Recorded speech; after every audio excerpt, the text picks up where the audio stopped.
Hey, it's Lisa Lane Brown from The Courage to Win. And whether you're a parent or an elite level coach or a performance consultant, one of your key roles is to get your athlete or athletes to be motivated to do their mental toughness training, motivated to do their training in general, and just have them understand the power of the mental game. And here's a really easy and very simple way to do this that always works. I've done it thousands of times. You get your athlete or your athletes in a group and you say to them, I've been wondering about the answer to a very specific question.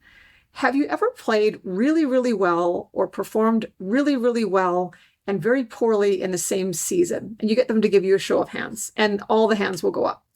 And then you say, has that ever happened to you within the same month of competing? And then all the hands will also go up. And then you keep shortening the time frame, right? Like, how about the same week? How about the same tournament? How about the same race? How about the same game? How about the same match?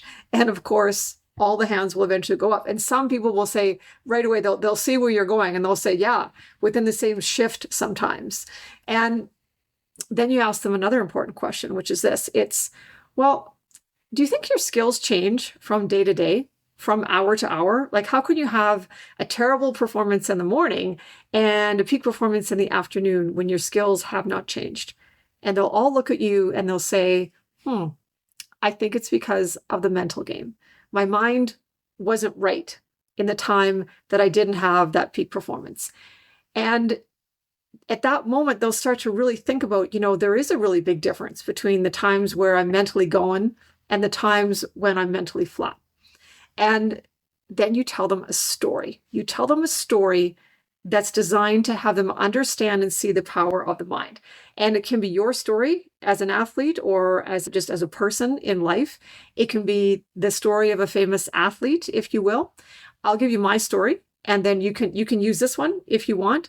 But really, the purpose of my story is to allow you to create a very compelling story of your own. And it's going to be a very simple structure. So here's the story.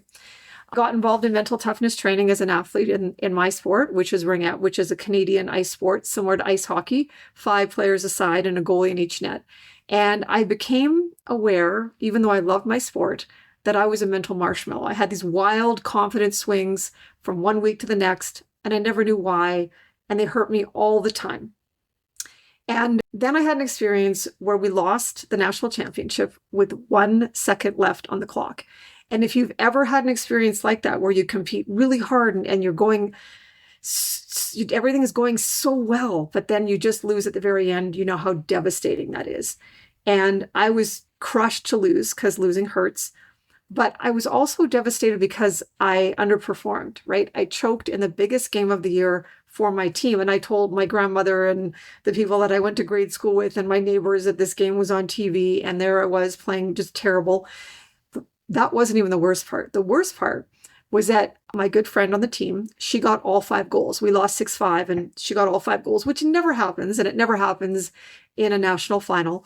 And outwardly, I said, oh, great job, Shauna, way to go. But inwardly, I was very envious of her. And I was eating my heart out about that situation. And I got on a plane back to Calgary, where I live. And I took out my athlete's journal and I asked myself a question, which was this: what have I missed out on? Right? What do all these really great, very successful athletes know about the power of the mental game and the power of the mind that I don't? And I thought, I got to figure that out.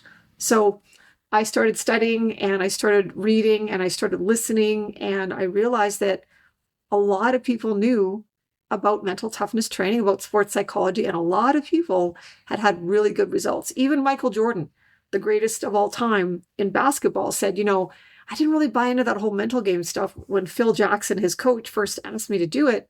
And I'm laying in a gym and I'm trying to visualize, and I've got one eye open and one eye closed. And I'm thinking, what other fool here is doing this? And then he said, I realized that I actually do my own type of visualization all the time. I visualize who I'm going to play against. I visualize marking that guy, checking him, and I visualize all the moves he's going to make. And I realized I actually do this just naturally. And then he really started to buy in.